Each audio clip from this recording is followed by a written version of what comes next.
Assalamualaikum warahmatullahi wabarakatuh. Selamat pagi, siang, sore, malam, atau kapanpun kalian menonton video ini. Nah, jadi ini adalah video pertama saya atau video pertama kali saya ngevlog ya, yang membahas tentang paintings atau lukisan-lukisan. Nah, ini dia hasil-hasil lukisan saya.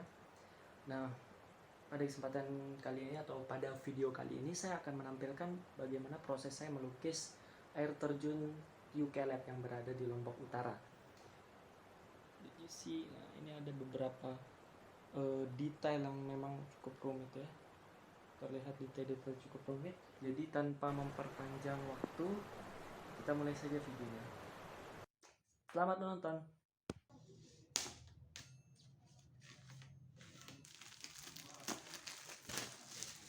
Nah, di sini saya menggunakan kanvas Prima Green dari Arte Media. Nah, yang pertama dilakukan yakni melapisi kanvas dengan gesso. Jadi gesso adalah lapisan terluar kanvas yang berbentuk pasta ya, dan berfungsi untuk menutup pori-pori kain kanvas supaya cat tidak mudah tembus ke belakang kain kanvas. Dan gesso ini kalau kering juga membuat kanvas lebih halus dan enak untuk dilukis seperti itu. Nah, di sini saya meratakan gessonya menggunakan alat bernama kapi. Kalian bisa beli di toko bangunan banyak. Nah, ini proses meratakan gesso di atas kanvas yang siap dilukis. Jadi gesso ini terdiri dari beberapa lapisan nantinya. Lapisan pertama akan didiamkan beberapa menit, mungkin sekitar setengah jam. Nah, ini proses saya meratakan sisa gesso pada sisi kanvas lainnya.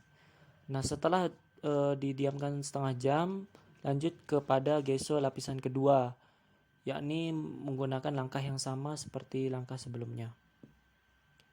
Nah, ini mulai menyiapkan referensi foto. Nah, yang kedua yaitu mensketsa komposisi objek berdasarkan referensi foto.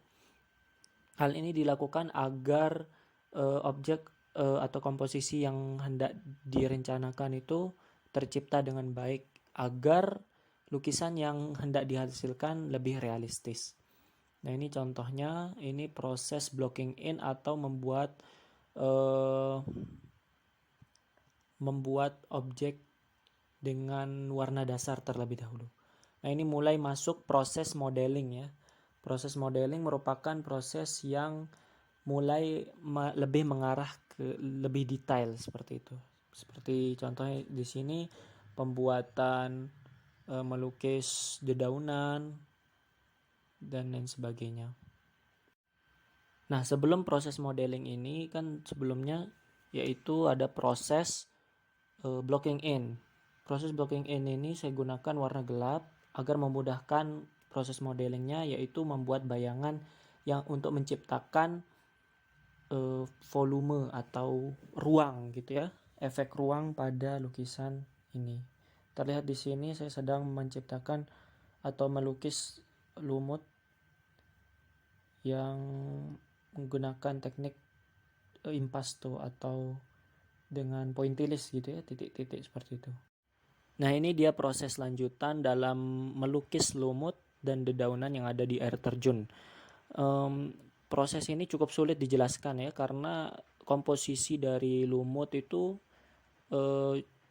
bersifat abstrak gitu, nggak karuan atau bebas ya. Saya sebisa mungkin berusaha untuk menciptakan semirip mungkin seperti itu. Nah, ini dia pada tahap pembuatan efek kabut pada air terjun, yakni dengan menggunakan cat akrilik putih namun lebih dicairkan, kemudian digosokkan pada bagian yang ingin diberikan efek kabut. Seperti itu teknik yang saya gunakan. Kemudian di atas efek kabut tersebut saya gunakan liner brush atau kuas liner untuk membuat garis, menggunakan cat yang lebih pekat untuk menciptakan air terjun yang lebih realistis seperti itu. Jadi di atas lapisan efek kabut tadi diberikan goresan cat warna putih yang lebih tebal, sehingga terciptalah efek air terjun yang lebih realistis.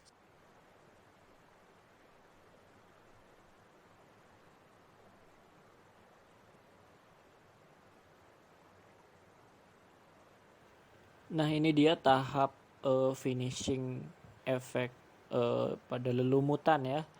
Emang sulit dijelaskan karena memang butuh kepekaan yang tinggi terhadap komposisi yang kita lihat pada referensi foto. Dan ini tentu perlu kita latih setiap hari seperti itu. Nah, ini masuk pada proses finishing juga pada air terjun Tiu Kelebnya ya. Di sini saya mulai membuat percikan air dan lain sebagainya. Nah, tahap selanjutnya saya melukis buih-buih atau busa yang tercipta dari air terjun Tiu Keleb pada permukaan bawah air terjun seperti itu ya. Kita bisa lihat di sini ada garis-garis putih yang abstrak ya. Garis-garis putih ini tercipta dari imajinasi saya dan juga mengikuti referensi foto yang saya lihat. Dalam melukis buih-buih ini cukup memakan waktu yang cukup lama, dan ini juga sekaligus langkah terakhir dalam proses lukis Tiu Keleb ini. Di sini terlihat proses pendetailan dalam waktu normal ya. Kita bisa lihat di sini saya menggunakan liner brush atau kuas untuk membuat garis yang memang cukup kecil ya. Di sini saya sedang membuat pencahayaan pada batu yang terkena air ya. Kurang lebih seperti itu. Dan inilah hasilnya. Cukup memuaskan bagi saya sendiri ya, karena dilihat dari detailnya, kemudian pewarnaannya, gelap terangnya, kemudian pencahayaannya, komposisinya, dan berbagai macam aspek lainnya cukup memuaskan dan membuat lukisan ini sedap dipandang. Terima kasih telah menonton video ini.